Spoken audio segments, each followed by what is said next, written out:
E se a chave para um relacionamento dar certo não estivesse na outra pessoa, mas dentro da gente? Oi, pessoal! Hoje a gente vai mergulhar no livro Só Depende de Mim, da Sarah Kuburik. A ideia aqui é entender como essa jornada de se conhecer, de se encontrar de verdade, pode mudar completamente o jeito que a gente ama e se conecta com o outro. Olha só que coisa. Às vezes a pergunta mais simples é a que a gente mais evita, né? Você está feliz? Parece fácil, mas, uau! Para a autora do livro, essa pergunta foi o começo de tudo. Foi um verdadeiro despertar. E quando a gente traz isso para um relacionamento, essa mesma pergunta pode ser uma lanterna no escuro.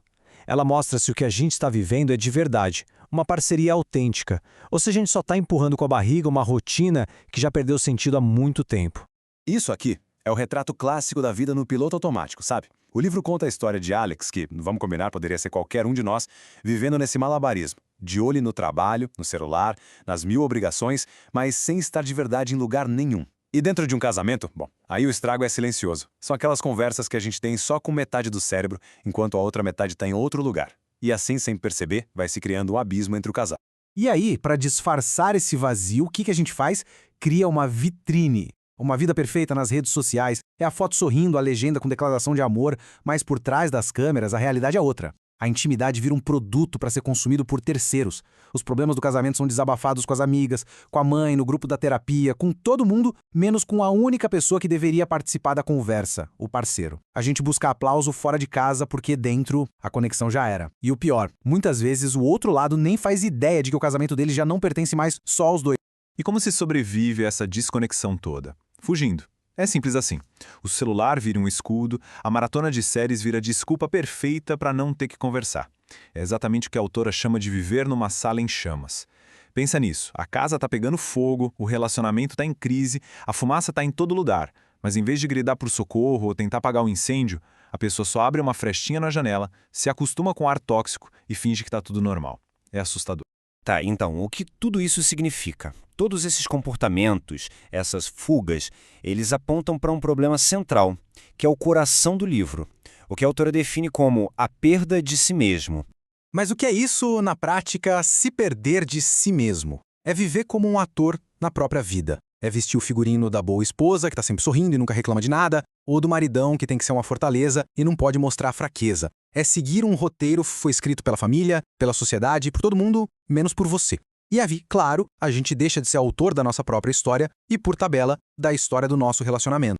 Certo, mas como é que a gente chega nesse ponto? Como essa desconexão acontece? O livro usa uma metáfora genial, tirada do cinema, para explicar um dos motivos principais, quando a gente simplesmente apaga quem a gente é para agradar o outro.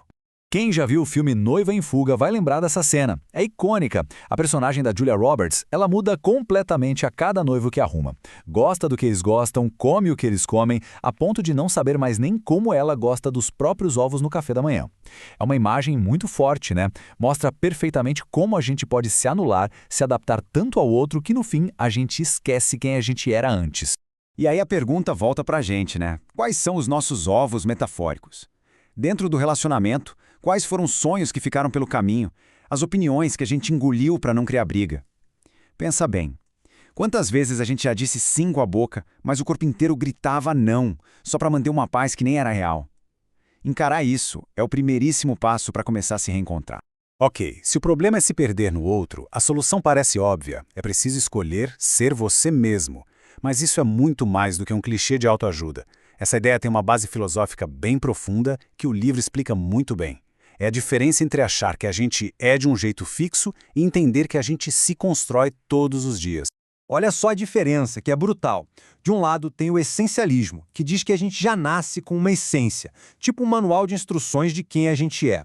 Do outro lado, tem o existencialismo, de filósofos como Sartre, que vira o jogo. Ele diz, não, primeiro a gente existe, a gente é jogado no mundo.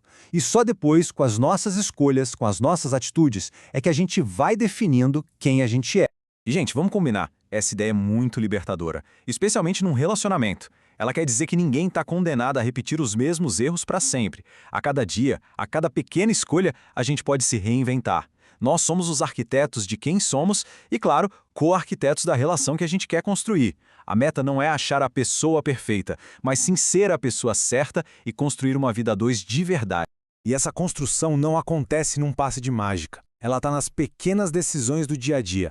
É escolher ter aquela conversa desconfortável em vez de guardar mais um ressentimento. É escolher apoiar o sonho da outra pessoa. E principalmente é entender uma coisa. Quando se usa palavras que ferem, que destroem a outra pessoa, um me desculpa não conserta nada. A verdadeira escolha é a de reparar o dano que foi feito e não só virar a página e deixar o outro ali sofrendo sozinho com as consequências. Beleza, então, vamos para a parte prática. Uma das ferramentas mais poderosas para essa reconstrução são os limites. Pensa bem, se a gente não sabe onde a gente termina e onde o outro começa, como é que a gente vai ser autêntico? Impossível, né? O livro nos dá o exemplo da Sen. Imagina só, por 39 anos, ela foi ensinada a ser a boa menina, a boa esposa. Na prática, isso significava colocar as necessidades de todo mundo, marido, filhos, casa, na frente das dela. Sempre. Ela se apagou de tal forma que quando o marido, numa tentativa de se conectar, perguntava: "Mas o que você quer?", ela não sabia responder. O silêncio dela não era birra, era um vazio, o resultado de uma vida inteira se colocando por último.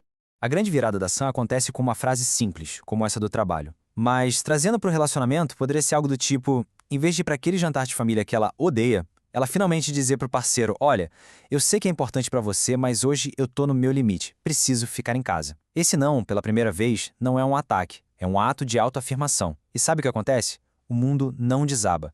Pelo contrário, ali, naquele momento, um novo jeito de se relacionar, baseado em honestidade, começa a nascer. Então vamos deixar bem claro o que são limites dentro de uma relação. Não é um ultimato, não é um muro para afastar as pessoas. É, na verdade, um guia, uma forma de autocuidado. É ter a coragem de dizer: "Eu não aceito ser desrespeitado com palavras", ou "Eu preciso de um tempo só para mim hoje." E isso, gente, não é egoísmo. É ensinar o outro como te amar de um jeito saudável. É criar um espaço seguro para o relacionamento poder respirar e crescer. Essa metáfora do mapa e do muro é perfeita. Um muro serve para quê? Para separar, para dizer: não chegue perto. Já um mapa não. O mapa mostra o caminho. Ele diz: olha, é por aqui que se chega até mim com segurança, com respeito. Limites que são comunicados com clareza não destroem relações. Pelo contrário, eles fortalecem porque são construídos em cima de honestidade. E quando a gente começa a se reconstruir com pequenas escolhas, estabelecendo limites, no fundo, a gente está se preparando para assumir o papel mais importante de todos, o de protagonista da nossa própria vida. Essa frase do filme O Amor Não Tira Férias é um soco no estômago, né? É exatamente sobre isso. A vida é sua, o papel principal é seu, mas por algum motivo a pessoa age como se fosse a coadjuvante na história do outro. Vive em função dos horários do parceiro, dos problemas do parceiro, dos sonhos do parceiro. E os seus ficam onde?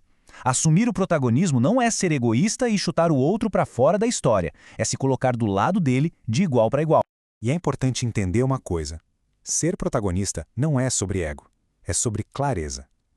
Quando alguém sabe quem é, o parceiro também sabe com quem ele está. Chega daquela infantilidade de idealizar o outro, de esperar que ele adivinhe o que se passa na nossa cabeça. Isso é covardia com o parceiro. Um relacionamento de verdade é feito por dois protagonistas, que conversam, que se olham. E quando um deles se abre, mostra uma vulnerabilidade, e a resposta que recebe é o silêncio, ali a história para de ser escrita. É preciso ter dois autores dispostos a segurar a caneta. E é com essa pergunta que a gente termina.